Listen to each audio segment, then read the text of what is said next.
Bon, mais c'est le dernier matin de la chasse aux coyotes, saison 2024-2025.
Bon, mais je viens d'en spotter deux dans le champ aussi que j'avais eu les photos sur mon Kodak. Ils sont rendus carrément en haut du champ, ils sont bien loin. Mais il y a un autre rang qui donne en arrière de ça, qui a un petit champ là, tout petit. C'est pas grand, par exemple, c'est pas le best. Là. Mais on va quand même les essayer parce que je sais qu'ils sont rendus là, à peu près 1000 pieds à faire, puis ils sont dans le petit champ que je parle. Fait que si je réussis à les attirer sur le corps, je vais peut-être avoir une chance de ce champ-là. C'est pas. En tout cas, c'est pas le best, mais on va l'essayer. Vu qu'on est rendu ici, ça vaut la peine de l'essayer.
Ok, parti.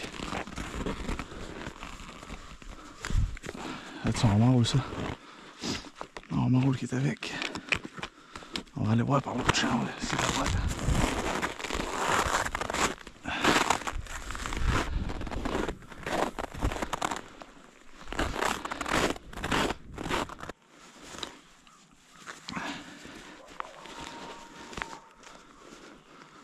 On va essayer de le faire réagir un peu, mais vraiment il est tellement en tabarnak qu'on va pas faire grand chose.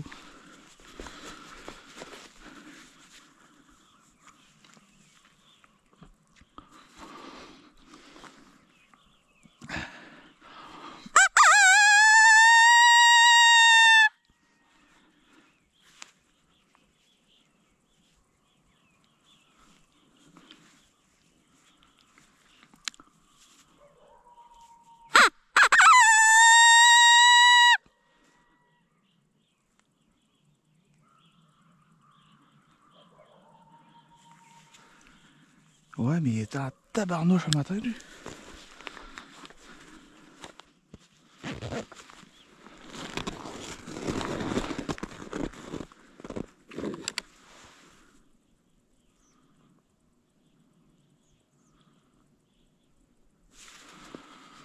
Bon, ben je pense qu'on va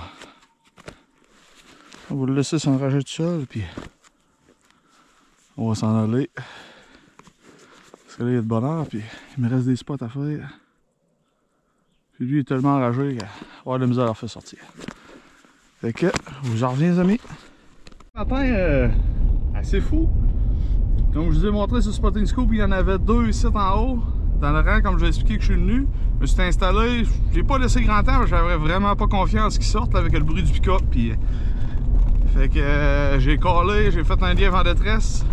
C'est après à peu près 2 minutes.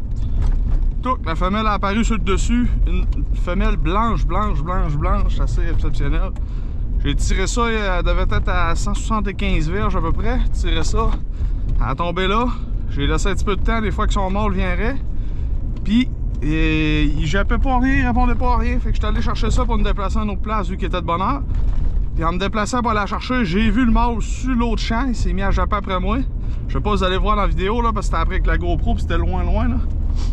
Fait que j'étais allé dans l'autre champ pour essayer de vous filmer ça un peu. Fait que il s'est rentré dans le bois, puis là avec les maisons qui est autour puis tout ça, je veux pas déranger personne. Fait que j'ai laissé ça faire. Après ça, j'étais allé chercher mon pick-up, puis quand je me suis dans mon pick-up, je check mon téléphone. Sur mon autre bête, tu sais que je viens d'arriver, que je vous ai filmé, tu sais que la ferme dans le fond, et que l'agriculteur m'a engagé pour éclairer ses coyotes. Il m'a texté pour dire qu'il y en avait un sur la bête présentement. Fait que là, je me réessaye, je retourne dans le rang d'origine, tu sais qu'on a vu les autres tantôt, puis je me réessaye. Habituellement, là, d'après ce que j'ai pu voir, il y en avait 3 ici, fait qu'il en resterait 2. Il y avait ce couple-là, puis un autre seul. Fait que là, ça serait lui qui est tout seul, qui en principe serait sur la bête là, présentement. Fait que je me dépêche, on va essayer d'aller tirer ça pour vous filmer ça. Ça sera pas long.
On va attendre.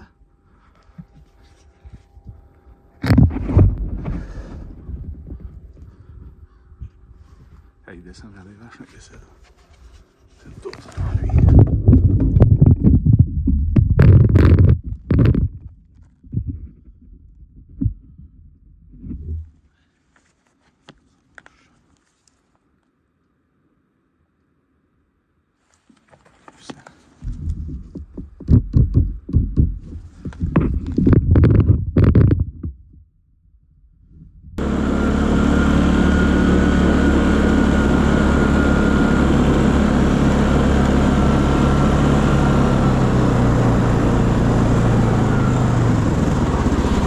Coyote.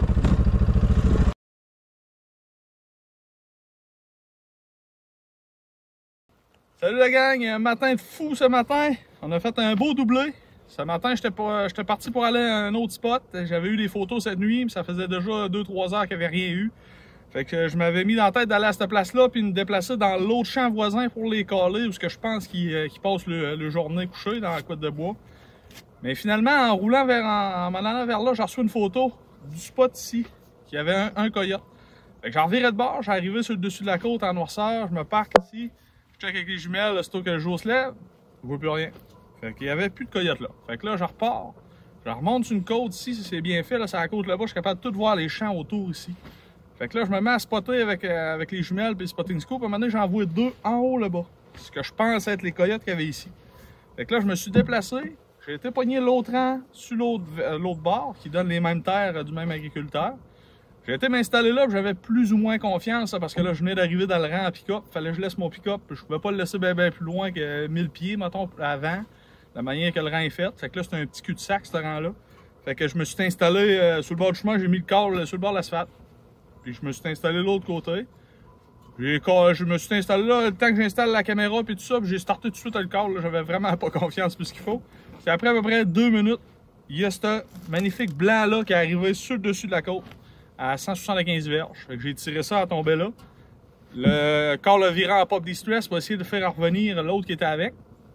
Mais ça marchait pas. Fait que j'ai laissé une dizaine de minutes, ça marchait pas. Fait que j'étais allé ramasser le coyote quand j'arrivais là. J'étais en train de checker le coyote et tout ça. Ça s'est mis à caler dans l'autre champ en haut. Ça s'est mis à faire challenge burk. Fait que j'ai checké puis on voyait le mâle était rendu dans le champ l'autre bord. Fait que là je me suis dépêché à ramener le coyote sur le bord du chemin. J'ai essayé dans l'autre champ l'autre bord, mais là il était dans la couette de bois, il était enragé, là. Il jappait après moi et puis il arrêtait plus. Fait que je perdrais pas de temps avec ça. Quand j'ai embarqué dans le pick-up, l'agriculteur m'avait texté pour dire qu'il y en avait un, ça va être présentement, qui donne à peu près, c'est à peu près 1 km à vol d'oiseau, les champs sont bout à bout, ça donne à peu près 1 km. Fait que là, j'ai ressauté dans le pick-up, j'ai revenu ici. Quand j'ai arrivé ici, ils étaient descendus tous les deux à travers juste en haut des vaches. Ils watchaient parce qu'il y a des animaux de boucherie ici. Ils watchaient les animaux de boucherie. Fait que là, je me suis installé, j'ai pris un tir sur le premier, je l'ai manqué. Il s'est déplacé un peu. L'autre s'est déplacé un peu, puis il comprenait pas d'où le son venait du tout. Fait que j'ai shoté le deuxième qui est lui ici, un beau mâle. Il est tombé sur place. Puis le troisième, il a redescendu. Puis il a passé dans la cour de l'agriculteur. Fait que là, je pouvais plus tirer, le coyote était direct dans la cour de la maison. Fait que je l'ai laissé passer. Il a traversé le chemin. Il s'est ramassé de l'autre bord dans un autre champ que j'ai essayé de voir pour tirer, mais là, il m'a pas laissé de temps. Là, il était tout énervé. Mais fait que je n'ai vu 4 ce matin, 4 beaux coyotes. Fait qu'on il nous reste là, c'est vraiment dernière minute parce qu'il nous reste à soir puis demain toute la journée, on est le 30 mars. Fait que demain soir la chasse aux coyotes est finie. Fait que j'espère être bon m'en tirer d'autres, mais au moins ça fait le 11e et le 12e cette année. Fait qu'on a 12 de tuer moi puis ma blonde. Fait que un beau doublé pour finir ça, c'est super. Fait qu'on va essayer d'en rapporter d'autres, on va aller voir d'autres spots pour essayer de vous en rapporter d'autres. Salut la gang!